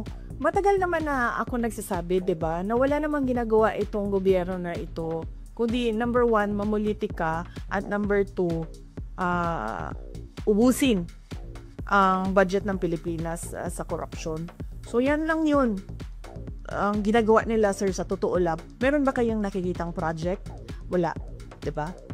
So ibig sabihin, wala na silang ibang objective para sa kanilang pagkaupo diyan sa administrasyon, kundi mamulitika, and ang end goal nila is perpetuation in power. Sinabi ko na yan noon pa. And paano nila gagawin yon? Ay syempre ubusin nila yung kaban ng bayan sa korupsyon. Kasi kung talagang seryoso ang ombudsman sa pag-iimbestiga, imbestigahan nila yung laptop corruption scandal ng Department of Education. Nandoon si Zaldico. At alam ko yun dahil gumawa kami ng sarili naming investigation sa loob ng Department of Education noong ako ay Department of Education Secretary. May I just say na merong confidential funds na pumunta doon sa paghahanap ng ebidensya sa investigasyon na yon. Ano po naging involvement ni Saldi ko dun sa SunWest ang contractor ng laptop doon sa DepEd. Next question is Pili Casimiro, ABS-CBN. So bakit, wait lang, hindi pa ako tapos pala. So bakit specific yung pag-iimbestiga? Bakit hindi iniimbestigahan lahat ng corruption scandal? Bakit kinokontrol yung kwento sa corruption? Bakit hindi nilalabas lahat nung mga insidente o mga gawain o mga iskandalo sa korupsyon? Bakit pinipili? Kaya natin nasasabi lahat na merong controlling the narrative ay dahil pinipili nila kung ano yung gusto nila imbestigahan. At kung napapansin nyo, kapag medyo tatamaan na o merong tatamaan o tatamaan na talaga ang Office of the President, ang administrasyon sa investigasyon, ay biglang namamatay yung investigasyon. O nawawala, o nalilibing, o nalulubog yung investigasyon. So, ibig sabihin, meron talaga pag-control sa kwento. Ma'am Queenie. Alright. Buenas tardes, ma'am. Yes, Yeah. ma'am. Is it true that the family of the blogger who posted a picture of PBBM captioned headshot approached you and is asking for help, but you allegedly turned them down? No, ma'am. I never received a request for help from the family of the vlogger. And it's highly unlikely, ma'am, for us to say no, because if it's this is a matter of legal assistance, ma'am, no, because there is a case. So usually we refer it for legal advice kung meron ng abogado. So very unlikely na humindi yung Office of the Vice President. Kasi ang protocol o ang SOP namin sa opisina na kapag merong lumapit ng tulong at example, pag-assess ng tao, legal problem siya, ay hinahanapan siya or pinapartner siya sa kung sino yung abogado na pwedeng magbigay ng legal advice. Another issue po. Okay. Former President GMA proposed the bill expanding or giving additional duties and responsibilities to the Vice President. Would you say na kulang pa ang existing duties po inyo as VP? Meron pong bill, House Bill, si dating Pangulong Gloria Macapagal Arroyo of an OVP charter.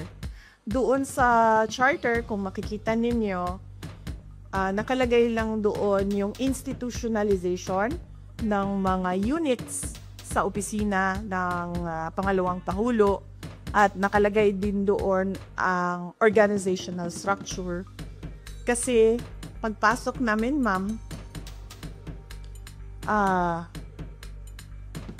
ang nangyayari, bago lahat, lagi, walang institutional memory ang Office of the Vice President. So bago siya lahat lagi. Pagpasok ng bagong Vice President, bago ang opisina, bago ang structure, ang HR structure niya, bago ang mga units. So ang ginawa namin, ma'am, para merong continuity sa lahat ng mga Vice Presidents ay ginawa namin ng charter.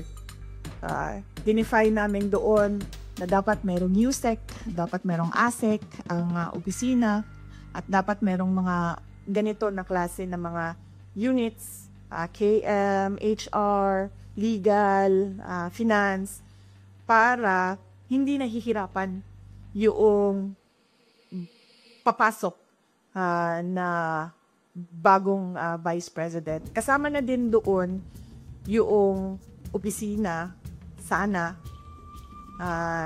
permanent office, para hindi rin lumilipat kung saan-saan yung opisina ng Vice President. Ang pinakauna doon is that para alam ng mga tao kung nasaan ang Office of the Vice President. At pangalawa, para hindi palipat-lipat yung mga personnel ng Office of the Vice President kung saan sila titira. Dahil din kung saan nililipat sa kagustuhan ng Vice President kung saan siya ililipat. Nakalagay din doon, of course, yung security unit na naging controversial sa aking termino. At, yung OVP, him namin, at mga iba pang mga administration policies inside the Office of the Vice President. Kung makikita ninyo, wala kami nilagay doon na specific project dahil ang ang function ng Vice President ay kumbaga constitutional successor. Yun lang ang only function ng Office of the ng Vice President.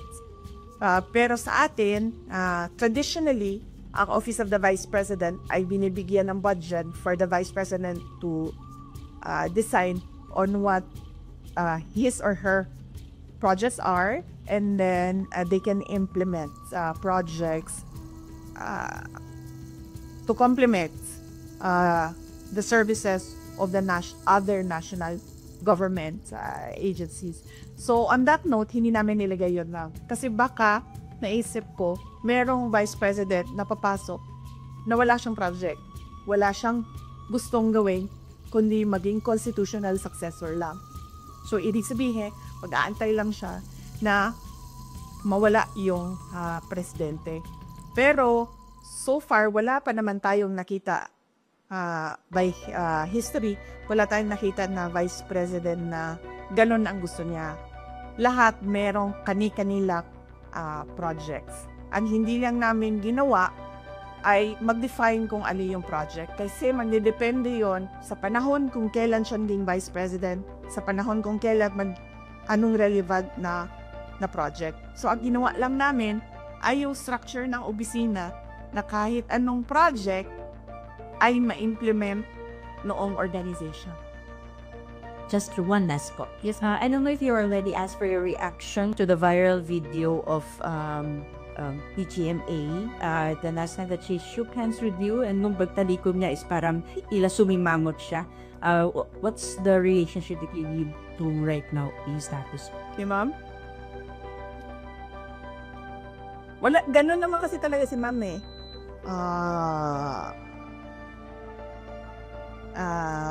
Hindi lang sa akin, nakita ko na rin siya, ganyan siya sa ibang tao. It's nothing personal.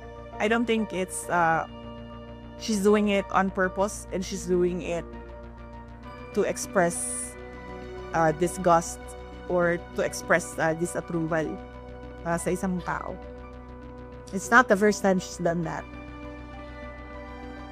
We have Ms. Camille Zamonte again. The last two questions.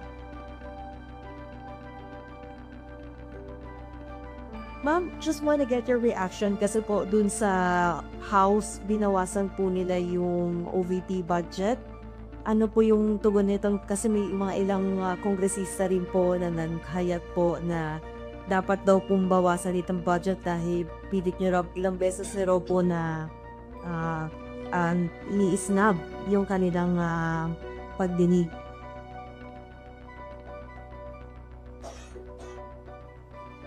Isang beses lang ako hindi pumunta.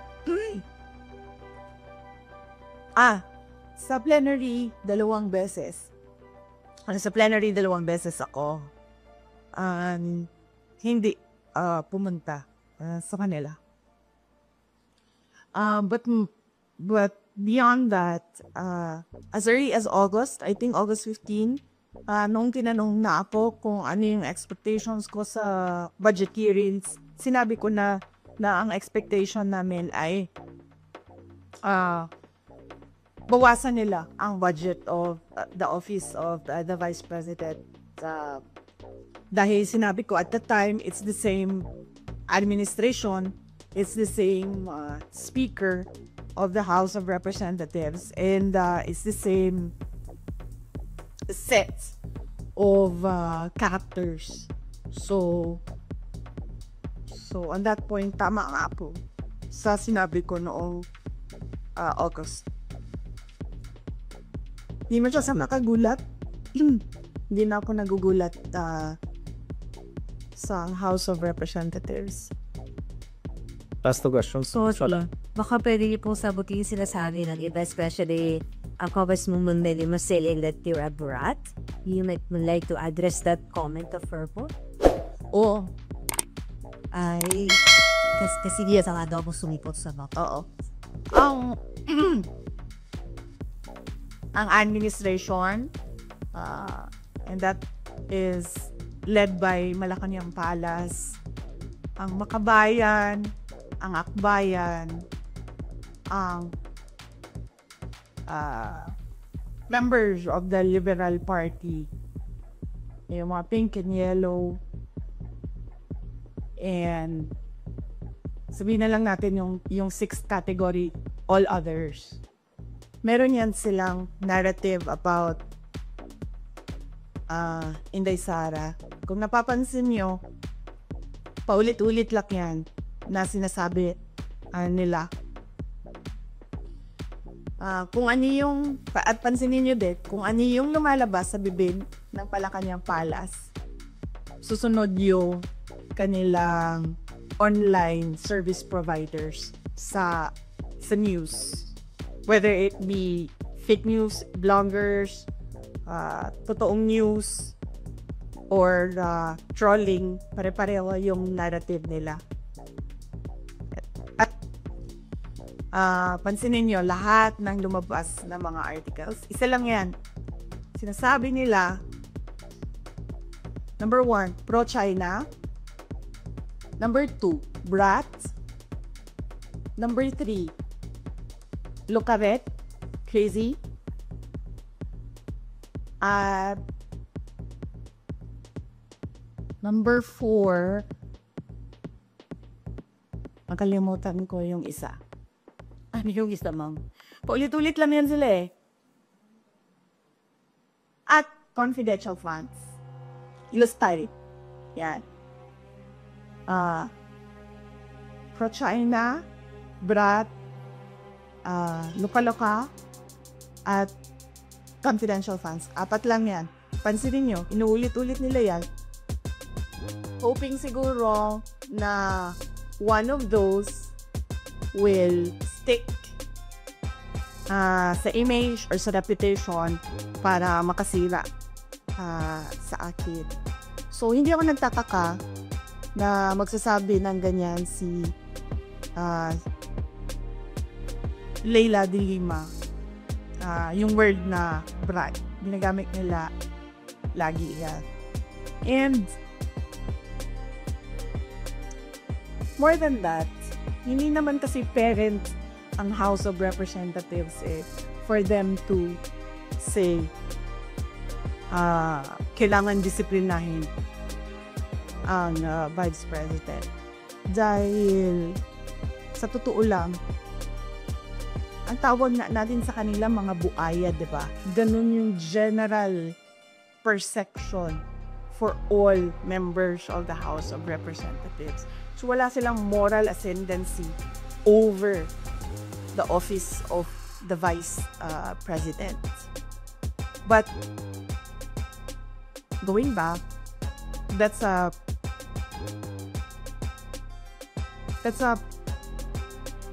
messaging narrative of anti-Duterte.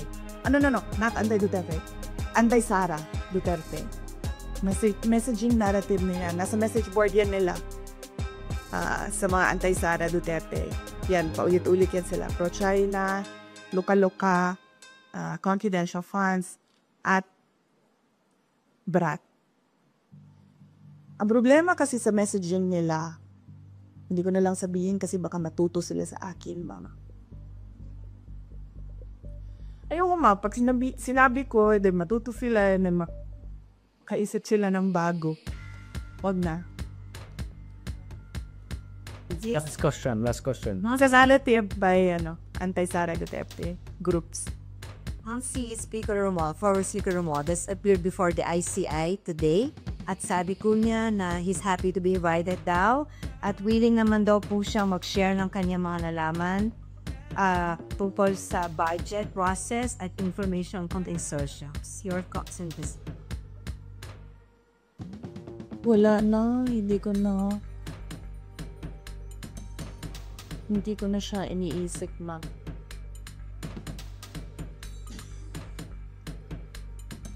Wala akong comment, ma'am, sa kanyang pag-attend sa ICI. Or do you believe in Kiki?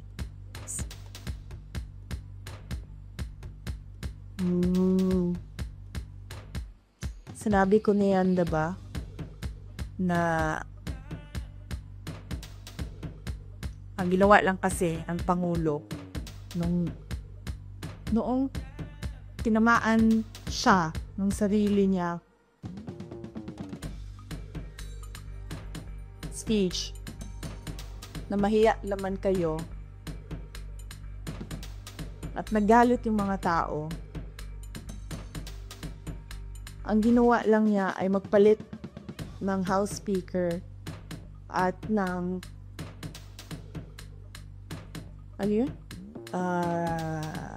President ng Senate at gumawa ng ICI. Pero hanggang ngayon, wala pa rin nalalagot. So, para bang ako dapat ang imbestigahan, ako din ang gumawa kung sino ang mag-iimbestiga sa akin. So, on the question of integrity, definitely,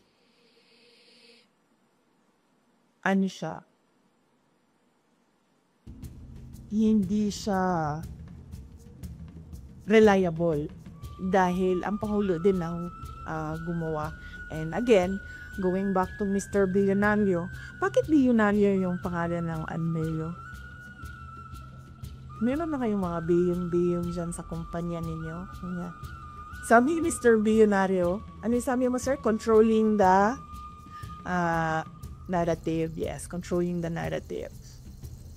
That wrap up our prepared. Pinagbiyahin po ako ng ganito kalayo, Mr. Kaininan, tapos i-wrap up mo lang ako lang. Next question.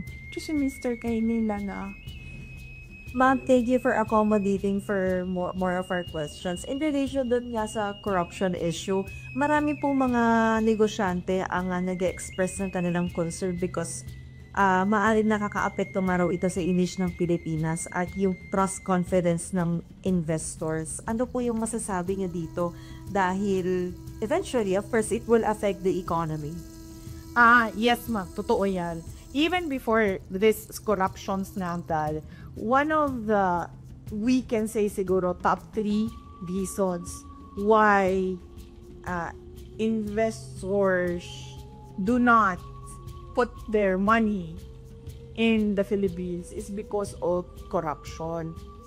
At that time, di ba, ang reklamo lagi ng mga investors, mahirap kumuha ng mga dokumento, permits, o po ano man yung mga kailangan pa nila para mag-invest dito sa Pilipinas. Dahil ang dami daw humihingi. Bawat opisina, up to the barangay level, from top to bottom, merong humihingi. Yan din ang isa sa mga rason kung bakit tayo naunahan, diba? ng ibang mga kapitbahay natin dito sa Southeast Asia. At yan din yung rason, isa sa mga rason ng mga investors kung bakit sila pumupunta na lang doon sa Thailand or pumupunta sa Vietnam. At meron na ngayon, marami pumupunta sa Bangladesh because nakakaapekto yung corruption sa competitiveness ng isang bansa. Yung corruption complaints ng foreign investors and even domestic investors, hindi yan ngayon lang. Malamang kung noon ang nangyari, kung noon napapaisip pa ang investors na sige, tingnan natin na Pilipinas. Ngayon, after the corruption scandal of the administration, hindi na sila at all naglalagay or nag-shortlist na Pilipinas. Siguro automatic na yun na let's not take about or include the Philippines. Kung dati pinag-iisipan pa tayo ng mga investors, ngayon hindi na. Pero yung corruption na yan, nandyan na yan. Complete na yan ng mga investors dati pa. At bakit ko alam? Dahil naging mayor din ako. Nung mayor ako ng Davao City, syempre, ang gusto namin na pumasok na pera sa Davao City ay yung galing sa labas, diba? Whether it be from Visayas or other parts of Mindanao or from Luzon or from other parts of the globe, gusto namin pumasok siya sa Davao City. At pag napapansin namin, pag kinakausap namin yung investors, meron kami sa Davao City yung Davao City Investments and Promotion Center, DCIPC namin. At pag napapansin namin na hindi pumupunta, kumitingin, tapos hindi na bumabalik, or nag-a-attempt mag-open pero hindi natutuloy, pag tinatanong namin yung merong researchers yung office na yon, nag-i-interview sila, isa doon sa mga sinasagot, corruption. Kasama doon ang cost ng investment, tubig, kuryente. Sunod dyan ay connectivity. Sabi nila masyadong mabagal ang IT infrastructure ng Pilipinas. At nandoon na dati pa yung corruption. Kaya sinasabi ko, noon kinoconsider tayo, ngayon hindi na talaga. Dahil sa ginagawa ng administrasyon. Sorry?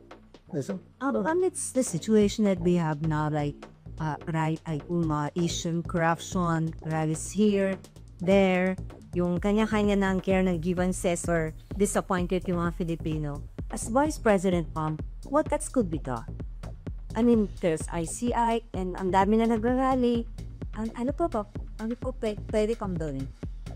Alam mo, ma'am, as Vice President? Akala ko Vice President. As Vice President, sa amin, ma'am, we talk about it because lahat naman tayo merong constitutionally protected freedom of speech and expression. And we talk about it because that is the essence of democracy. Walang good governance, walang demokrasya kung hindi nakakapagsalita ang mga tao kung ano yung katotohanan na nakita ng sarili nilang mata. In the hope na yung gobyerno makikinig. Kasi ganun dapat yun, di ba? May feedback ka dapat sa mga ginagawa mo. Para, number 1, nakukorek mo yung sarili mo. Number 2, responsive yung ginagawa mo. Number 3, relevant siya sa bayan kung ano yung ginagawa mo. Pero, wala naman, hindi nagkukulang yung mga tao sa pagsasabi kung ano yung mali. Nagkukulang yung administrasyon sa pagtugon doon sa mali. Mr. Billionario, sino may-ari ng Billionario? Hindi mo rin alam. Kasi nagtataka talaga ako of all the names. No? This is the Bilyonaryo. business. Ano yung pampaswerte? Kasi may swerte sa pangalan. Ano? Filongso yung pangalan niya. And book options. Ma'am, ikaw ma'am, wala kang tanong sa akin ma'am. Ang layo ng biyahe namin, lahat niyan nilaba, tapos wala kang tanong sa amin. Magtanong ka ma'am. Excuse me, Simir, Imesi. Yan lang, gumising pa yan siya ng maaga ma'am para tumayo dyan sa tabi. Kung trabahuin mo yan siya ma'am. Yes, ma'am. You mentioned earlier na narrative po ng mga anti-Sara Duterte, yung that you are pro-China. But what exactly, ma'am, is your stand on this continuing harassment by Chinese Coast Guard against our Philippine vessels within Philippine territory? Yes, ma'am. My stand is, meron tayong arbitral award. Meron, nanalo na tayo doon. That is clear. Nakita yata buong mundo. And we need to assert that through diplomatic channels. Uupo. Because the harassment in the West Philippine Sea, it does not comprise the entire relationship natin sa China. Meron naman tayo problema sa iba't ibang bansa, hindi lang sa China. Pero ang ginagawa natin ay dinandaan natin sa Department of Foreign Affairs. Umuupo yan sila doon, pinag-uusapan nila yan doon. So, yan yung karapat-dapat na gawin ng isang gobyerno kapag meron silang problema sa ibang bansa. Hindi lang sa China. It has to go through the diplomatic channels. Pinag-uusapan yan. Hindi yan pinaglalabanan doon sa dagat. Do you think, ma'am, your father during his term as president was able to do this, talagang panindigan ni arbitral ruling na meron ng Pilipinas against China? Hindi ko alam kung ano ang records ng Department of Foreign Affairs at the time of the term of President Rodrigo Duterte from 2016 to 2022.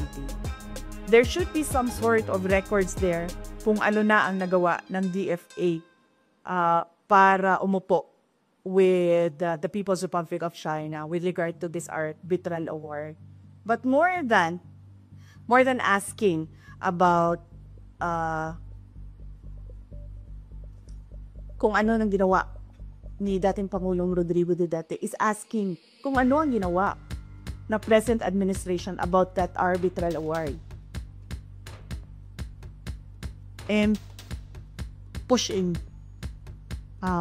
for that decision. There's a phone question here from one of the members of the LGP agent. Kay Red Netosalan Times. Your comment daw po sa pagbansag pakawala niyo daw si Congressman Kiko Barzaga of Cavite, especially with his antics last weekend. Hindi ko...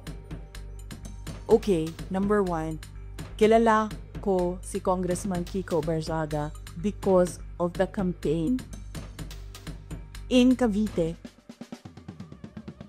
in 2022. Dahil unity siya. Ang pagkakaalam ko, ang mga magulang niya, hindi sila for the unity. Ang maalala ko, yung mga magulang niya, Sara Umbi. Pero si Congressman Kiko Barzaga was for the unity. Hindi ko alam kung nagkausap man kami from that time na nakita kami sa kampanya hanggang ngayon, kung meron man. Pero ang huling maalala ko na nagkausap kami is doon sa rally ng Unity sa kanila sa Dasmariñas, Cavite. Hindi ko pa kawala si Kiko Barzaga. Sa tingin niyo ba sa personality ni Congressman Kiko Barsaga. Isa siyang tao na ma-handle na kahit sino pa. Diba? Nakikita niyo naman yung kanyang independence sa pag-iisip eh. Nakikita niyo din yung kanyang lakas ng loob. Nakikita niyo din yung prinsipyo niya. Ang example ko na lang dito ay, unang-una, yung mga magulang niya, hindi unity yun na, si Kiko Barsaga unity. Hindi yan nakikinig sa mga magulang niya, ibig sabihin. Diba? So, bakit yan makikinig kay Sara Duterte? So, no, I do not control Congressman Kiko Barsaga. He is his own person, he has his own principles, and he has his own free way. And there is nothing wrong at all with what he is doing because, as I said, tayong lahat, we are covered by the freedom of speech and expression. Unfortunately, meron tayong administrasyon na hindi nila matanggap na meron talagang mga tao na number 1, hindi natatakot, at number 2, hindi nabibili ng pera. Ewa. Sir? Roll Pareño po, Fiki Star Ma'am. Mayang hapon. Mayang hapon, sir. May ikakalakas pa din po ba yung lindol sa Pilipinas kesa doon sa lindol sa nangyaring skandal ng corruption, ma'am? Huwag naman sana, sir. Pinagdadasal natin sa Diyos na wala nang mangyayari na malalakas na lindol sa Pilipinas. And syempre, pinagdadasal natin sa Diyos na makinig ang administrasyon na gawan nila ng solusyon ang korupsyon sa Pilipinas. Arso. Let's give chance to others. Yes. Yes, magandang hapon. Finally. Vice President. Ma'am, I would just want to ask with the alleged destabilization and then yung rally natin, ma'am, left and right, Luzon, Visayas, Mindanao. Ang mga lumabas, ma'am, mga young ones. Makikita natin mga estudyante. Ma'am, sa tingin niyo, ma'am, with what is happening now, magpapatuloy pa to, ma'am? Alam mo, ma'am, yung destabilization, nanggagaling yan naman yan sa administrasyon eh. Wala namang destabilization na nangyayari eh. Nagsasalita lang yung mga tao. At nai-insecure lang o natatakot lang yung administration sa lakas ng boses ng mga tao. Pero sa totoo lang, ma'am, walang nagpaplano ng destabilisasyon. Normal ang pagpapahayag ng isang tao sa kanyang nararamdaman. Ang pansin ko yung destabilization na word, na salita, nanggagaling siya lagi sa administrasyon. Kasi nai-insecure sila at natatakot sila. Kasi lumalakas yung boses ng mga tao. Ayoko na magsalita, ma'am, kasi baka matuto na naman sila sa akin, ma'am. Tapos pag natuto sila sa akin, di ba? Meron ba tayong ginagawang destabilisasyon? Meron bang mga tao na nagmi-meeting na nagsasabi na, Makabayan, yes. Number 1. Yan talaga ang vision ng Makabayan. Pabagsakin ng gobyerno kasi gusto nila mag-take over. So kung meron man grupo na nagmi-meeting para pabagsakin ang administrasyon, ang gobyerno, Makabayan yun. Wala nang iba. Lahat ng iba dyan, wala nang meeting yan. Nagpapahayag yan sila ng nararamdaman nila na galit sa pangyayari. Wala yan silang sinasabing iba na oust or ano bang tawag dyan, paggawa ng masama sa presidente o panggulo sa gobyerno. Wala. Nagsasalita lang yan lahat ng mga tao ng kanilang, nagsasabi lang sila sa galit nila. Tayo pala, sama na ako dun nagsasabi lang nga kami. Tayo, sa galit natin. Ember, last question. Okay, final on my end. Vice President, ang init ngayon ng flood control in halos Luzon, Visayas, and Mindanao din gusto nilang ipa-check, no? Sa tingin niyo, aside from the flood control, ano pa mga dapat sigurong tingnan o i-check aside from these flood controls? Thank you. Yung una lang sinabi ko, ma'am, no, yung listahan na ginawa nila para sa Department of Education. Where di yun natingnan kung sino yung mga sinulat ni Martin Romualdez na mga congressman na makakatanggap sa School Building Program Fund. Pangalawa, flood control, laging may corruption dyan. Farm to market rules, laging may corruption dyan.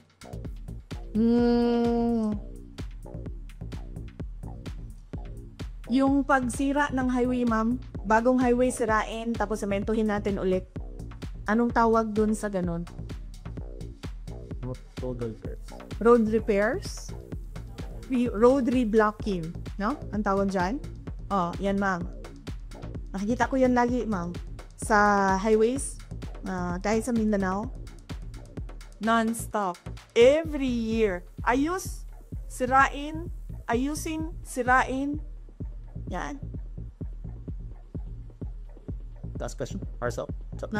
Kasama sa kung papahiring kanilang galit na ilang grupo ng panawagan ay purpose suicide. Do you share this same sentiments?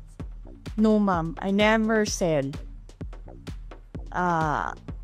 Marcos Rizal. Ang sinabi ko, ma'am, unang-una, magpa-drug test siya. May challenge na siya galing kay Attorney Vic Rodriguez. And that is a hanging open challenge na hanggang ngayon ayaw niyang gawin. Na sinasabi ko, that is a betrayal of public trust because when you are president or vice president, you consecrate yourself to the service of the nation. Ibig sabihin nun, ibibigay mo na yung sarili mo sa bayat. Ibig sabihin nun, yung katawan mo, hindi na yan sa iyo sa bayan na yan. Yung pag-iisip mo, hindi na yan sa iyo sa bayan na yan. Therefore, pag sinabi ng bayan na magpa-drug test ka, hindi ka pwedeng magsabi ng hindi. And therefore, that is betrayal of public trust. Na pangalawa, yung pagpirma niya ng kaduda-duda na budget.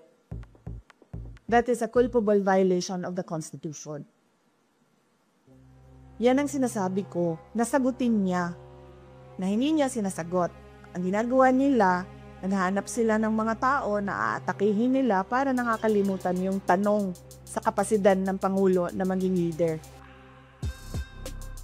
So, hindi nyo rin supportado mga panawagan na diyan grupo na Marcos? Never ask him to resign. That is a pointless call, Hindi magre-resign yan. Nakita nyo ba yung tatay? Ilang taon yun? 20 years. Ilang years yung senior? 20 years? That is a pointless call, Tingnan nyo yung DNA niya na ayaw yan umalis ng pwesto. So, Marcos resign is a pointless call. That is why I am asking him to do his job. Of which, of course, alam na nating lahat na hindi niya ginagawa.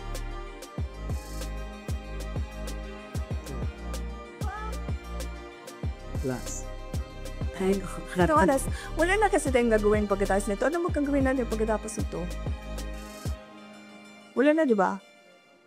Ay, meron pa pala. Ano oras natin? Akala ko mag-misa na after. Di ba 5:30 yung misa? Okay. Sige, ma'am. Regarding lang po sa proposed budget for 2026 ng OVP. With the project or program, Will the project or program of OVP here in Zamboanga City, kung meron man po, be effective if ever mabawasan o totally tanggalin po nila ang budget for OVP sa 2026? Yes, ma'am. Antayin ko na lang yung sagot mo. Sasagot ako, ma'am, pag nakita natin kung ano yung budget ng Office of the Vice President sa GAA, doon sa batas na. Kasi, ngayon maghihiring pa ang Senate sa GAB, sa General Appropriations Bill. So, tapos magbabay-cam pa yan, tapos pipirmahan pa yan. So, hindi natin alam kung ano talaga yung totoong budget ng Office of the Vice President kung hindi natin nakikita yung GAA. But since expected po, parang na-expect nyo na talagang babawasan nila yung budget for OVP po, ano yung nakikita yung possibilities if ever po? Merong posibilidad na wala talagang project at merong posibilidad na kung ano yung nandyan ngayon, bawas na yan galing sa kung ano yung kalakihan ng beneficiaries from 2024. Luwiit na yung beneficiaries for 2025, pero the same pa rin yung projects. OVP Satellite Offices, Disaster Operations Center, libreng sakay, pagbabago, A Million Learners and Trees Campaign, magnegosyo taday,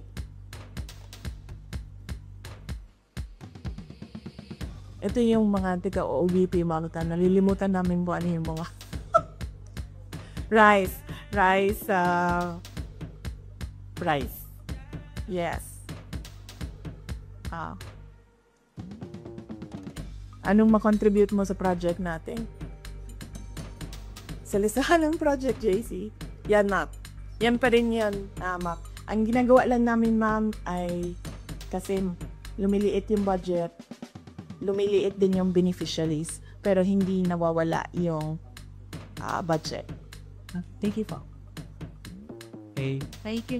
Thank you, ma. Maraming salamat. Let's have a picture with that. Sure. With the number one meeting. Dito na lang ako. Up. Wow.